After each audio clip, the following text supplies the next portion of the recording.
누가복음 1장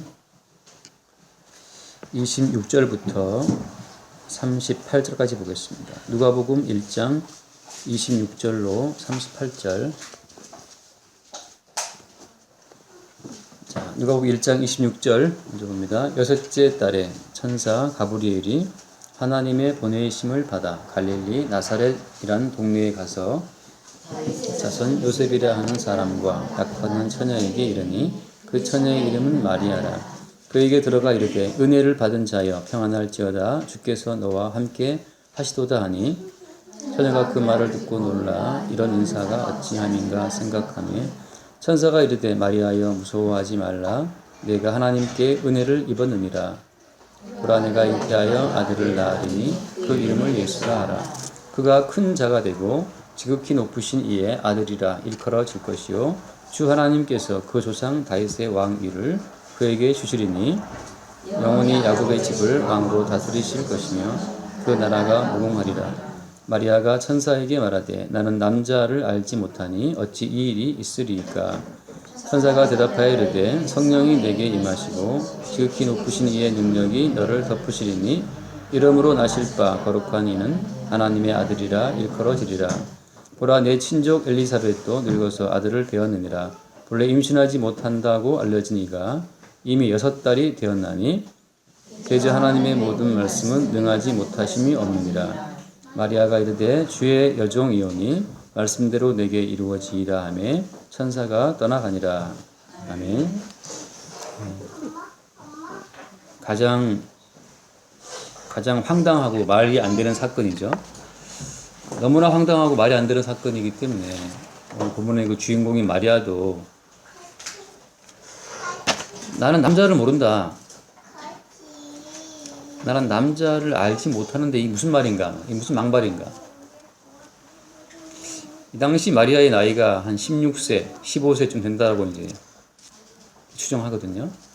그럼 뭐 16세면 지금 은서 나이, 뭐 많이 잡아야 하양이 나이. 근데 천사가 나타나갖고 야 너 임신할 거야. 너 아들을 낳을 거야. 그럼 뭐 결혼도 안 하고 지금 중학생인데 막 기말 시험 준비하고 있는데 천사가 나타나갖고 어이 하이 복을 받은 자여라고 말하면서 너에게 아들이 있을 것이다. 이게 너무나 황당한 이야기죠. 그래서 우리 세계, 우리가 살고 있는 우리 세계의 상식으로는 받아들일 수 없는 이야기입니다. 그런데 기본적으로 성경이 그래요. 성경의 모든 말씀 자체가 이런 식입니다. 이 세계의 상식으로는 수용할 수 없는 이야기를 하고 있어요. 그러니까 이 세계의 상식으로 수용이 안 되는 이야기를 하면서 우리에게 그런데 믿어라 이렇게 하시는 겁니다. 안 믿으면 너 지옥이야 이렇게 말씀하시는 거죠. 그러니까 쉽게 말하면 주 예수를 믿어라. 그럼 우리가 주 예수만 딱 떼어서 주 예수를 믿어라. 오케이 믿겠습니다라고 말할지는 모르겠는데 근데 얘들아 그 주 예수라고 하는 분은 처녀가 잉태해서 낳아진 분이야. 이렇게 그 주 예수라고 하는 분을 파고 들어가면 들어갈수록 사실 이 세계 우리가 속한 세계는 그 예수 그리스도를 믿을 수가 없습니다. 지금 이제 보통 우리가 믿는 예수는 이 세계의 논리와 이 세계의 상식으로 막 가공된 예수를 믿는 거죠. 뭐 소세지 같은 거, 소세지나 스팸 같은 것은 그거는 이렇게 가공된 고기잖아요, 이제 스팸. 어제 누구랑 끝말잇기 하는데 제가 뭐 가스 그 상대방이 스팸 그랬어요, 팸에서 이제 마치 막혔어. 누구랑 말을 못 하겠는데 우리 집 막내딸인데 본 이름 말하면 또 화나게 되면 스팸에 제가 막혔어요. 그 스팸 뭐 소세지 다 별로 제가 안 좋아하는 건데 그런 것처럼 지금 이 세상에서 이렇게 회자되고 있는 퍼지고 있는 그 예수라고 하는 분은 가공된 분입니다. 어떤 식으로? 이 세계의 논리나 상식에 맞도록 가공된 예수를 다 우리가 믿고 있는 거죠. 그래서 원래 가공되지 않은 날 것 그대로의 순수한 그대로 예수를 이렇게 딱 열어보면 믿을 수 없어요. 처녀가 잉태해서 아들을 낳을 것이다. 그거 누가 믿습니까? 우리 이렇게 말하죠. 처녀가 잉태해도 다 이유는 있다. 이렇게 말하죠. 이유는 있다고 말하지만 믿지는 못해요. 더더욱이나 오늘 천사가 가브리엘 나타나서 무슨 얘기를 합니까? 예를 들어서 거기에 보면은 32절에 보면 31절 보라 네가 잉태할 아들을 낳으리니 그 이름을 예수로 하라. 그 다음에 그가 큰 자가 되고 지극히 높으신 이의 아들이라 일컬어질 것이요 주 하나님께서 그 조상 다윗의 왕위를 그에게 주시리니 영원히 야곱의 집을 왕으로 다스리실 것이며 그 나라가 무궁하리라. 대체 이게 무슨 얘기입니까 이게? 얼마나 어마어마한 이야기를 하고 있어요. 큰 자가 되고 지극히 높으신 자, 우리는 이제 큰 자가 되고 이거까지는 좋죠. 어떤 뭐 태몽을 꾸었을 때, 정말 네 아들은 큰 자가 될 거 이름으로 좋아할 수 있어요.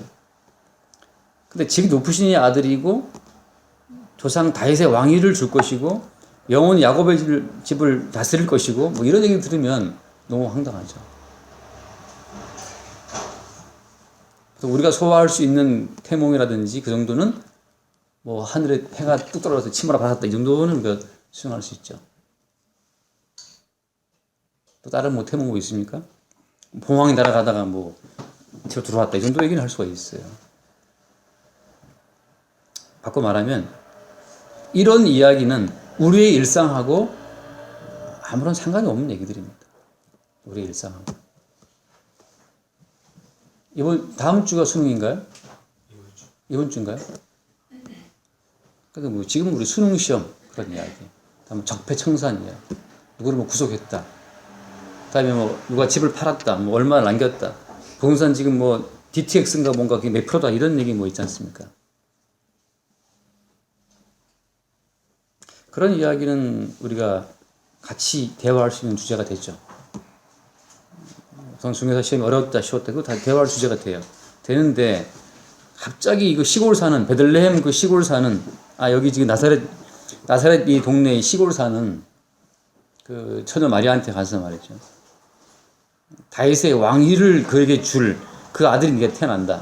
결혼도 안 했는데. 남자를 전혀 모르는데.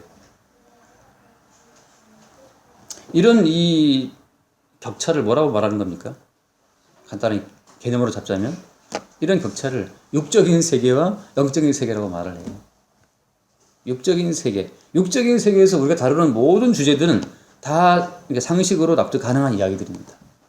빼빼로 데이는 뭐 하는 날이냐? 빼빼로 먹는 날이다. 그런 거.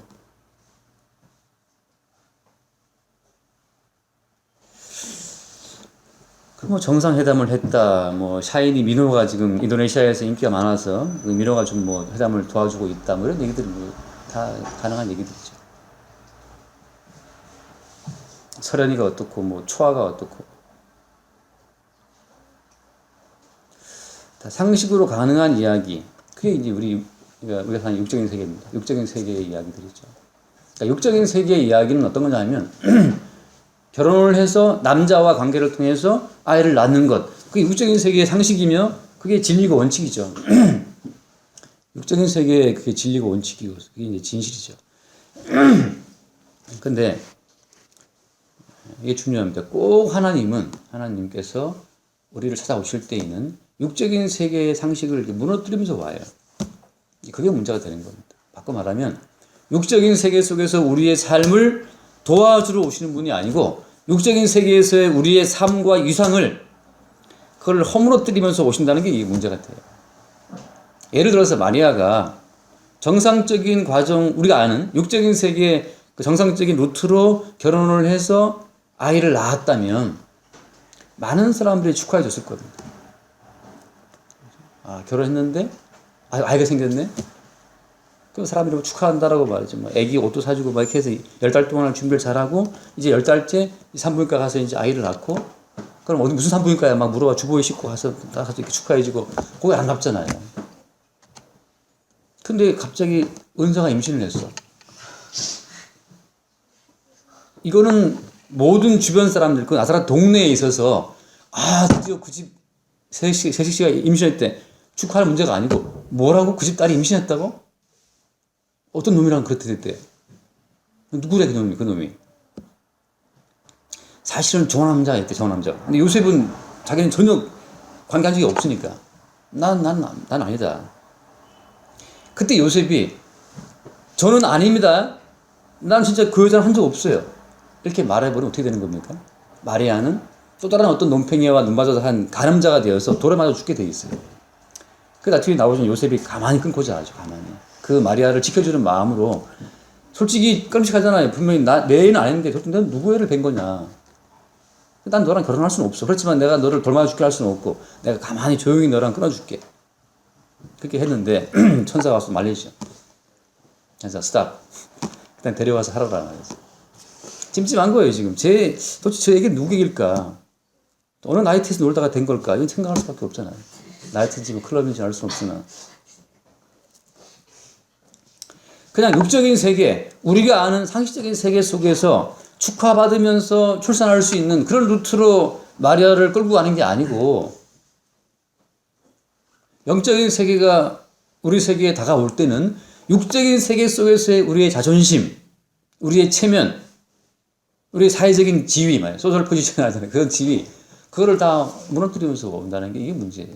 그게 참 괴로운 겁니다. 그래서. 아니, 하나님이 기왕 예수를 낳게 하실 거면 좀 정상적인 루트로 이제 결혼식 올린 다음에 좀 살다가 한 몇 개월 뒤에 다 임신이 되고 그러면 막 다들 꽃다발 축하해주고 그렇게 좀 가면 안 됩니까? 왜 꼭 이렇게 미리 사고를 쳐요, 미리. 왜 이렇게 오해받을 수밖에 없는 상황으로 주님이 몰고 가는 겁니까? 왜 그럴까요?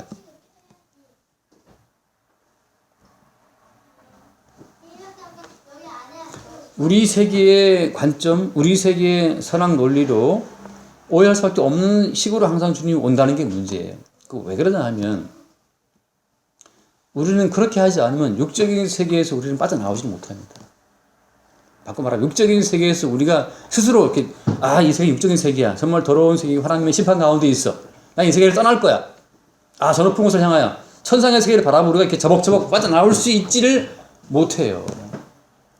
이렇게 주님이 그냥 찾아와서 마리아의 자궁 속에 그냥 쳐들어감으로 말미암아서 세상이 육적인 세계가 마리아를 좀 내가 나가도 우리 세계의 이 미풍양속을 해치는 너 마리아여 좀 나가달라. 육적인 세계에서 떠밀어 나가는 식으로만 우리가 떠날 수밖에 없습니다. 그 세계를. 왜? 우리는 너무나 육적이고 너무나 세상을 사랑하기 때문에 이 세상을 떠나서는 살 수가 없어요. 우리가. 세상이 얼마나 좋습니까? 세상을 왜 떠날 수 있을까요? 도시가 싫다. 귀농은 가능하죠. 했다 또 돌아오기도 하고 말이죠.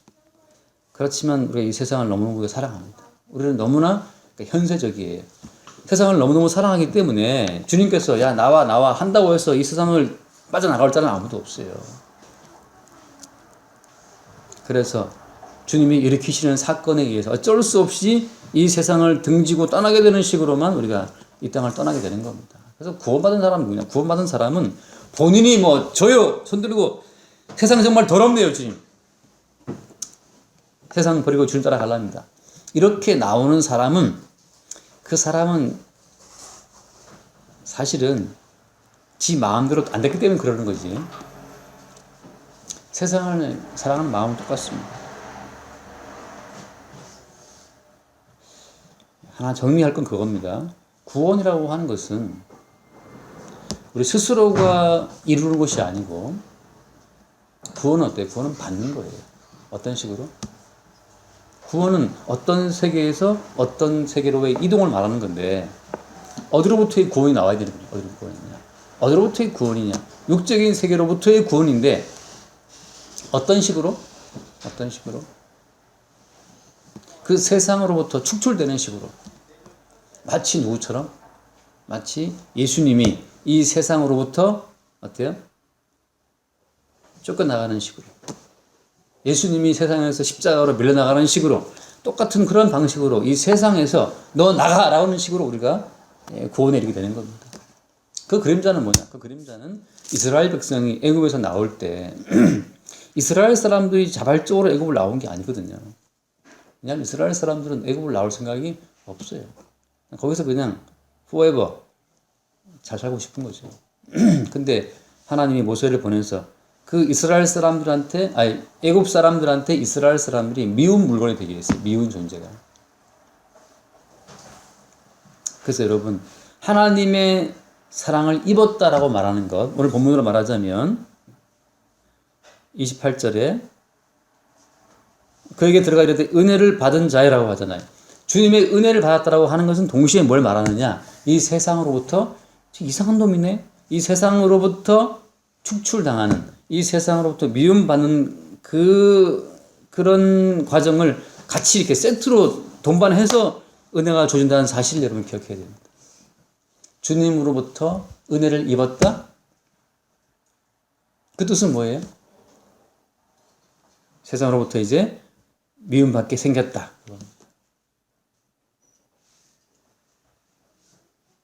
그래서 주님으로부터도 은혜를 받고 세상으로부터도 사랑을 받고 사실 이것은 없어요. 왜? 사람은 두 주인을 못 섬깁니다. 그냥 속성 자체가 주님의 사랑을 받으면 그건 세상으로부터 미움받게 돼 있어요. 그 사실을 예컨대 바울 사도는 어떻게 요약합니까?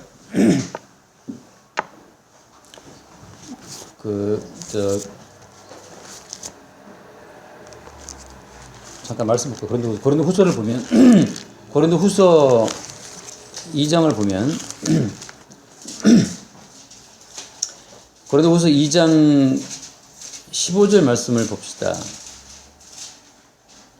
우리는 구원받는 자들에게나 망하는 자들에게나 하나님 앞에서 그리스도의 향기니 이 사람에게는 사망으로부터 사망에 이르는 냄새요 저 사람에게는 생명으로부터 생명에 이르는 냄새라. 누가 이 일을 감당하리요. 여기 보면 우리는 무엇이다? 우리는 하나님 앞에서 그리스도의 무엇이다? 그리스도의 향기라고 되어 있잖아요. 향기. 이 향기라고 하는 것은 어때요? 생명에 이르는 자에게는 생명에 이르는 냄새지만 사망에 이르는 자에게는 사망에 이르는 냄새예요. 주님의 은혜를 입었다라고 하는 것은 은혜를 입은 자에게나 생명에 이르는 향기지, 그 은혜를 입은 자가 쭉 지나가면 그 동네 사람 다 싫어합니다. 왜? 악취니까요.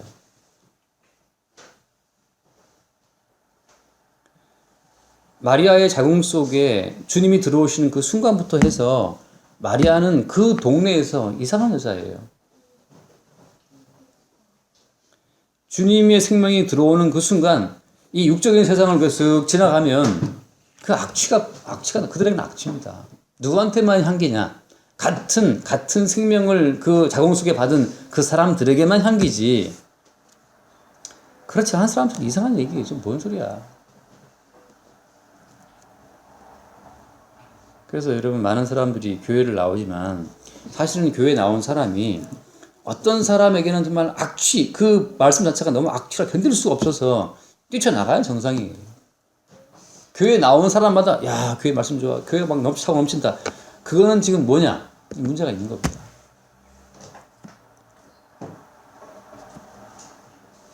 그래서 가끔 제가 그런 얘기를 이제 돌아보죠. 예전에 어떤 그 자매가 데리고 온 그 어떤 친구가 있었는데, 그 친구가 예배를 몇 번 드리고 나서 했던 그 코멘트가 너무 인상적이었어요. 참 그 자매는 예수 믿지 않지만 너무 정확하다. 뭐라고 했냐면,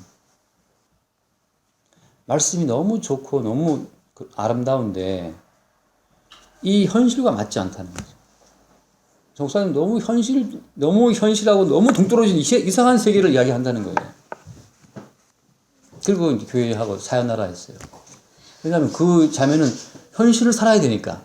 현실을 살아야 되는데 교회가 나오면 너무 이상한 이 현실이 아니고 다른 세계를 갖고 말하고 있으니까 굉장히 아름다운 얘기 같은데 그 현실에 사는데 도움이 아무짝에 안 되는 거죠.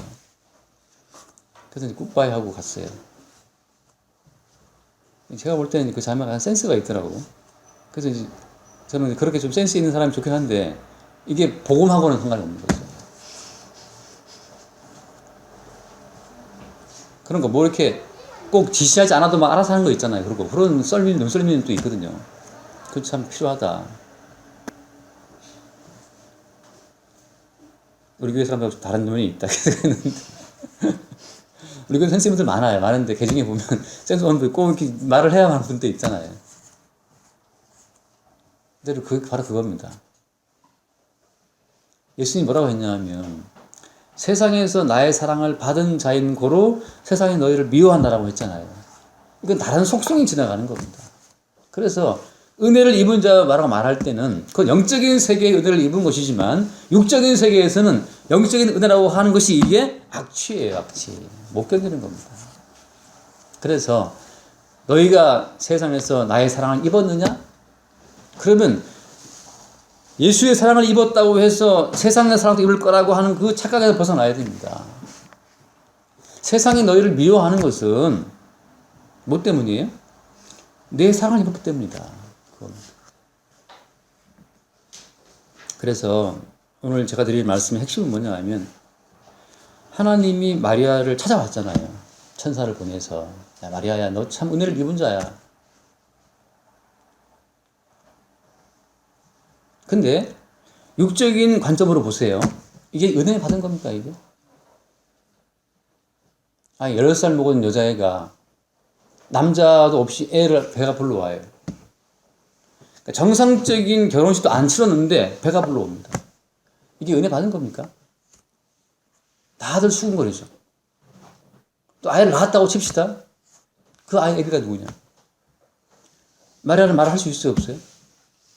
아 이거 천사가 와서 이거 천사 성령으로 잉태된 건데 이렇게 말하면 동양 사람들이 끄떡끄떡 인정 이러고 막 꽃다발 주면서 야 성령으로 잉태했다 하고 막 꽃다발 주 축하해 줄까요? 무슨 성령으로 잉태를 해? 지금도 인터넷 서핑하다 보면 지금도 마리아의 이 임신에 대해서 엄청나게 사람들이 깝니다. 은혜를 받은 자, 이게 은혜 받은 거예요.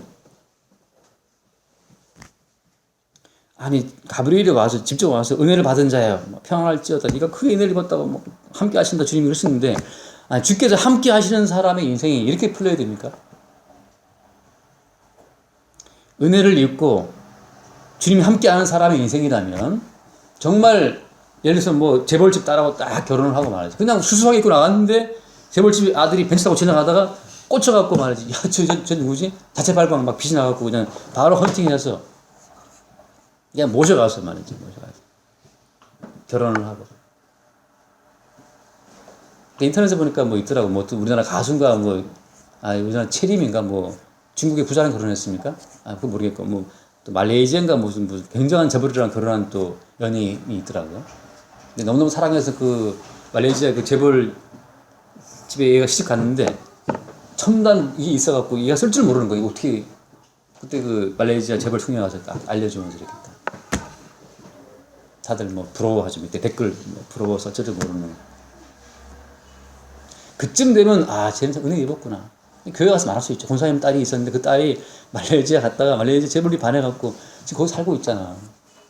집이 뭐 30만 평이고 뭐 어떻대 뭐 그렇대 하고 뭐 때마다 장모님한테 그 말레이시아 사이가 말이지 뭘 보내주는데 이건 뭐 엄청나다 말이지. 이렇게 말하면 크게 은혜를 입은 자요.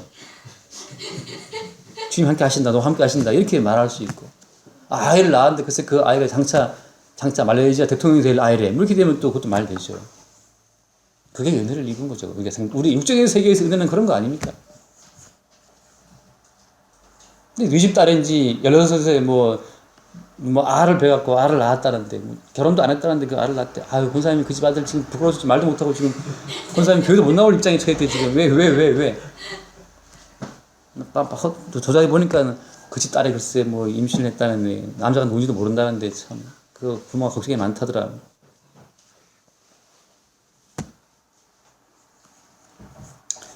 육적인 세계의 관점으로 봤을 때 전혀 이 영적인 세계의 은혜는 은혜 같지가 않아요. 이게 이유 같지 않은 이유처럼 은혜 같지 않은 은혜가 온 거예요. 은혜 같지 않은 이유, 은혜 같지 않은 은혜가 온 겁니다. 여러분 이런 은혜 받고 싶습니까?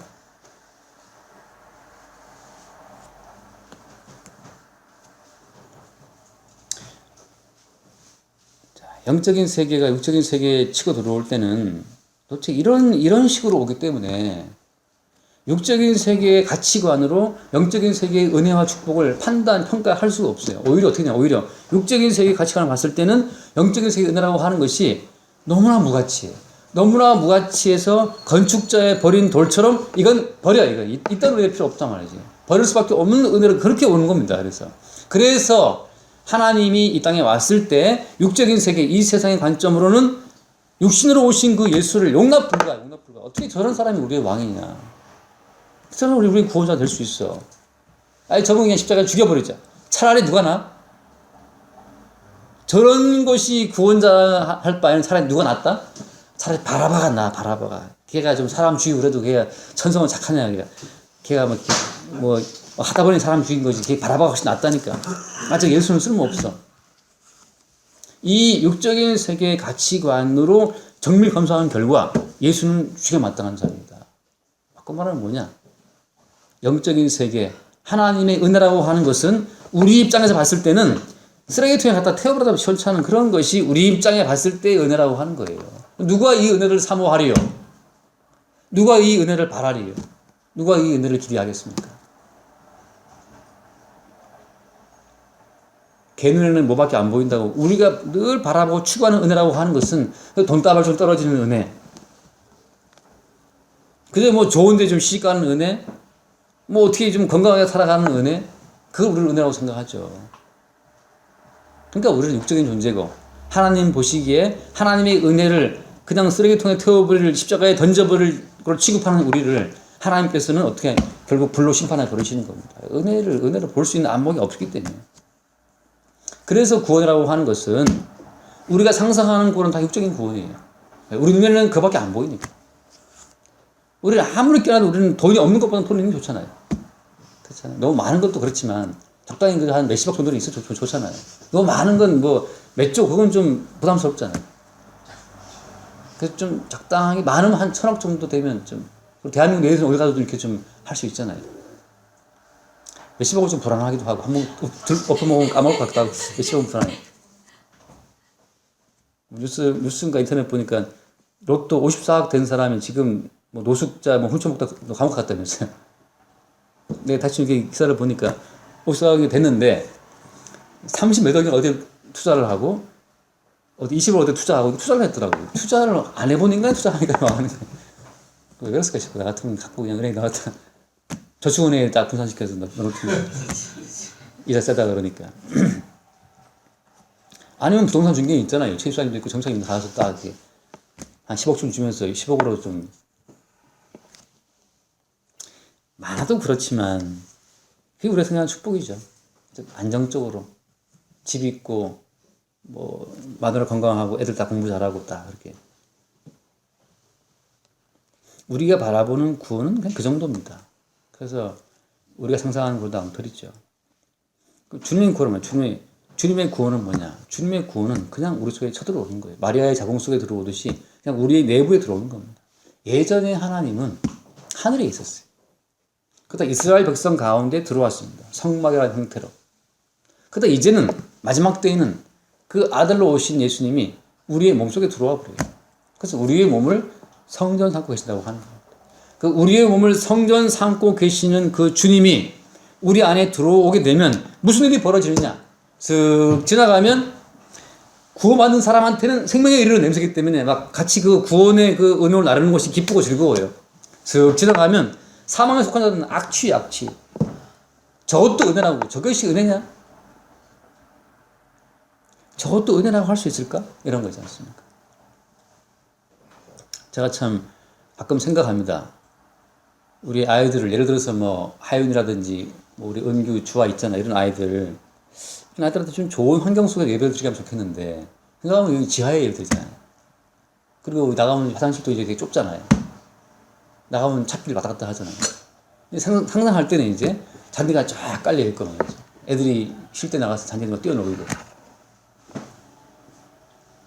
한편으로는 또 막 그래도 있고 이렇게 막 어르신도 있고.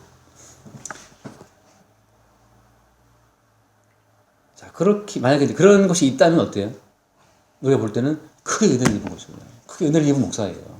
그래서 그 은혜를 입은 목사가 됐어. 너무 큰 은혜 입은 교인들인데, 이게 이제 어디 지하로 기어 들어갔다더라. 그래서 뭐 우리 친구 사람들이 와서 왔었는데, 여기 들어오면 지하 내려올 때 절망했대요. 아, 이제 이 정사 망했구나. 지하 내려와서 여기 딱 들어와서 그렇게 앉아 있는데, 아늑하네. 좀 괜찮게 이렇게 되더라는 거 아니에요. 그래서 그 목사님 표현이 그래요. 여기 지하로 내려올 때, 어머 지하네. 내려올 때 약간 가슴이 쿵했다는 거 아니에요. 그 사원님들이 와서 보고 있다 보니까 또 그래도 좀 아늑하네요. 목사님 그래요. 크게 은혜를 입은 자라고 할 때 무엇이 그 은혜를 입은 겁니까? 말하자면 이 세계의 가치관으로, 육적인 세계 가치관으로 봤을 때 무엇이 은혜를 입은 거예요? 오늘 마리아는 정말 죽고 싶은 심정. 마리아는 남자를 모르는데 갑자기 천사가 나타나서 너 임신할 거야, 아들을 낳을 거야. 이게 웬 아닌 밤중에 아닌 밤중에 날벼락입니까? 이게 이런 은혜를 받고 싶습니까? 배는 불러오는데 복대를 둘러도 사실 이게 얼마나 뭐 가리기가 힘들겠어요. 사람들은 너 배 나온 것 같다. 너 어떻게 된 거야? 정말 숨어서 살았겠죠. 숨어서 그 조마조마하게 동네 사람들 들키지 않으려고 하는 그렇게 살아온 그 10달의 시간이 얼마나 마리아한테 또 끔찍한 시간이었겠어요. 근데 그게 은혜를 입은 자예요? 육적인 세계에서 은혜라고 하는 것은 항상 그렇게 조롱당하고 멸시당하고 희롱을 당할 수밖에 없는 그런 형태로 온다고 하는 것. 이게 참 이 세상에서 은혜 입은 성도의 삶을 보여주는 하나의 단편적인 모습이라고 하는 겁니다. 은혜를 입고 예수 믿었으니 이제 난 내 인생은 이제 뭐 브랭크 행복 시작이겠네라고 하는데, 영적으로는 그럴 수 있어요. 그러나 이 삶 자체는 그렇지가 않습니다. 왜요? 예수님 본인이 그런 식으로 해서 이 세상을 정죄하시는 거예요. 왜 이 세상을 불러태워 지옥에 던져버려야 되느냐 하면 바로 그 영적인 은혜를 도대체 알 수 없는 그 무지함 때문에 심판받는 거거든요. 성도는 바로 이 세상의 악랄함과 그 무지함과 그 죄악성을 드러내는 하나의 징표로서 성도는 이 세상을 지나가는 거예요. 그래서 세상을 성도가 지나갈 때 그 지나가는 발걸음마다 사실은 세상의 조롱과 멸시와 희롱이 따라와 줘야 됩니다. 그래야 주님이 이 세상을 심판할 명분을 얻는 거예요. 명분. 예수님 본인이 그 길을 앞서갔기 때문에 그렇습니다. 그래서 예수님 본인이 이 땅에 왔을 때에는 사람들로부터 그 멸시와 조롱을 받고 이 땅을 지나가신 거죠. 예수님께서 이 땅을 지나갈 때 마지막 모습이 십자가에 죽는 모습이잖아요. 그 하나님 자체를 십자가에 못 박아 죽이는 세상으로서 이 세상의 정체성은 확정된 겁니다. 세상이 뭐 AI 시대가 오네, 4차革命 시대가 오네, 뭐 앞으로는 뭐 인공지능 시대가 오네, 어쨌든 뭐 떠들어도 아무 상관이 없어요. 세상이라고 하는 것은 십자가에 못 박히신 예수님 앞에서만 그 정체성을 규정받게 되어 있습니다. 똑같아요. 성도가 세상을 바라볼 때는 뭐 전기차가 오고 자율주행차가 오고 뭐 앞으로 어떻게 되고 뭐 아무리 말이 많아도 성도가 세상을 바라보는 어떤 분명한 관점은 뭐냐 하면 예수 그리스도를 못 박아 죽이는 세상이라고 하는 것으로 확정이 되어 있어야 돼요. 그렇지가 않으면 우리가 세상의 가치관에 우리가 이 거미줄처럼 우리가 매이게 됩니다. 이 세상의 가치관에 눈치를 보게 돼요. 그러나 바울은 말하죠. 전에 유익하던 그 모든 걸 내가 다 해로 여긴단 말이죠. 우리에게 무엇이 유익합니까? 유익한 그 모든 가치 자체가 그리스도 예수 안에서는 다 해가 되는 거예요. 어떤 점에서? 이 세상을 벗어나서 예수와 함께 합류되어 구원의 세계, 영적인 세계에 이르는 건데 끝없이 영적인 세계로 가려고 하는 우리의 발걸음을 잡아요. 무엇이? 이 세상에 유익한 것들이. 그래서 참 이거 좋은 건데 말로 남자한테 좋은 건데 이거 말로 못하고 이런 거 있잖아요. 그거부터 해서 뭐가 유익하다? 돈 유익하다. 학벌 유익하다. 이 땅에 유익한 것은 전부 다 우리를 이렇게 얽어매는 끈끈이처럼 우리를 이 땅에 붙들어 내리는 하나의 요소가 됩니다. 그것을 때려 부수는 것이 10번의 재앙이에요. 10번의 재앙으로 때려 부수 결국 세상을 박살내는 거죠. 자, 끝으로 이 말씀 보고 마치겠습니다. 37절 말씀 봅시다. 38절 말씀. 마리아가 이르되 주의 여종이오니 말씀대로 내게 이루어지이다 하매 천사가 떠나가니라. 마리아가 처음에는 이제 반발하죠. 난 남자를 모른다. 어떻게 이런 일이 있을 수 있느냐? 하고 이제 마리아가 반발하는데 마지막 고백은 뭐냐? 마지막 고백은 나는 주의 여종이다라고 하는 것으로 말씀대로 내게 이루어지이다. 지금 이렇게 말한 이 자체도 사실 마리아가 앞으로 벌어질 그 모든 일에 대한 것을 지금 미처 모르고 답한 거예요. 우리가 하는 모든 믿음의 고백은 사실 성령으로 인해 주어지는 고백이기 때문에 미처 다 모르고 하는 고백입니다. 앞으로 마리아는 그렇게 해서 예수를 낳고 그 예수의 핍박과 고난과 십자가의 죽음까지 지켜보게 되죠.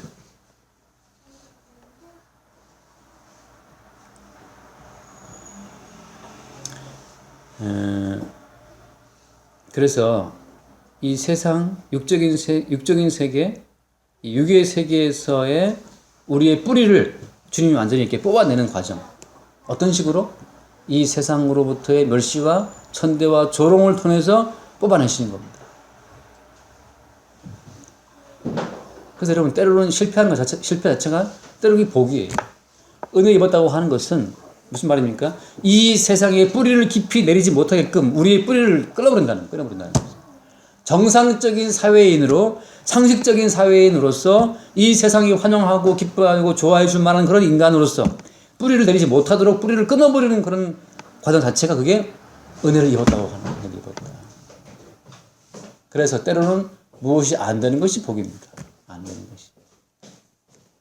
안 되는 게 복이에요. 제가 그때 여기 교동협의회라고 해화동하고 여기 해화동 지역의 교회들하고 협의회를 만들었다고 했지 않습니까? 그 교동협의회 할 때 이제 그 해화동 성당부터 여기 해성교회, 여기 명륜교회 큰 교회들 다 가입되고 여기도 이제 왔다 갔어요. 동장님이 와서 동장하고 그 무슨 실장이 와서 막 기록하고 그랬는데 제가 이제 그 생각을 해봅니다. 만약에 제가 큰 교회의 목사였고 그래서 이제 제 집사람이 아팠다면 교동협의회에서 한 번쯤 와주지 않았을까 생각을 해요. 근데 제가 감사한 생각을 하고 있습니다. 한 번도 그분들이 와주지 않았어요. 제가 엄청 감사한 것은 뭐냐면 그 교동협의회 뭐 하냐 하면 계속 공지가 올라와요. 뭐 하냐. 여기 사랑의 바자회, 바자회하고 해화동 로타리 이쪽 위에 무슨 성탄 추리 세우는 그런 거 시안 올려놓고 이런 사업들을 합니다. 이제. 그다음에 담벼락에다 그림 그리는 거 있지 않습니까? 그거 하고.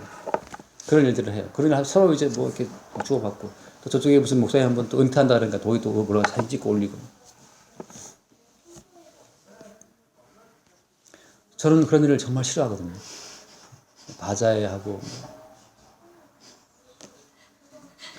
행사 같은 거 하고 여기 구청장 와서 축사하고 이런 거 있지 않습니까? 그렇게 그런 거 자체를 제가 엄청나게 싫어하는데 아니 교회라고 하는 것이 이 세상살이에 보탬되는 이 세상 지역사회에 뭔가 기여하는 교회로서의 어떤 그 교회 그림을 그려놓고 지금 하고 있는 겁니다. 세상으로부터 사랑받고 싶은 거예요. 그러나 성경을 날 것 그대로 봐보세요. 복음은 그냥 슥 지나가면 악취예요. 세상이 웰컴하는 교회라고 하는 것은 이미 그 육적인 교회입니다. 참 딱하게도. 저는 정말 또 내성적이고 그리고 제 표현이 약하기 때문에 그런 데 휩쓸리면 제가 거절을 잘 못하거든요. 근데 아예 거절을 안 해도 될 상황으로 가버린 거예요. 제가 지금. 너무너무 감사해요. 와주지도 않고 반응도 없고 또 계속 부르지도 않고 너무 감사한 거죠. 근데 만약에 큰 교회였다면 계속 뭔가 이제 이런 있었겠죠. 어떤 섭외가. 착각할 수 있지만 그래서 참 감사하다. 이렇게 주님께서는 이 세상의 이 뿌리를 교동협의회 이 해화동에 깊이 뿌리를 내릴 만한 근거를 주님이 잘라버리니까 육적인 세계에 뿌리 내릴 근거가 제거된다는 점에서 참 감사해요. 왜? 그것은 제 힘으로 제 의지로 이렇게 노 땡큐라고 할 그런 제가 배짱이 없거든요. 근데 주님이 알아서 이렇게 노 땡큐 하게 해주시니까 너무너무 땡큐한 거죠. 그래서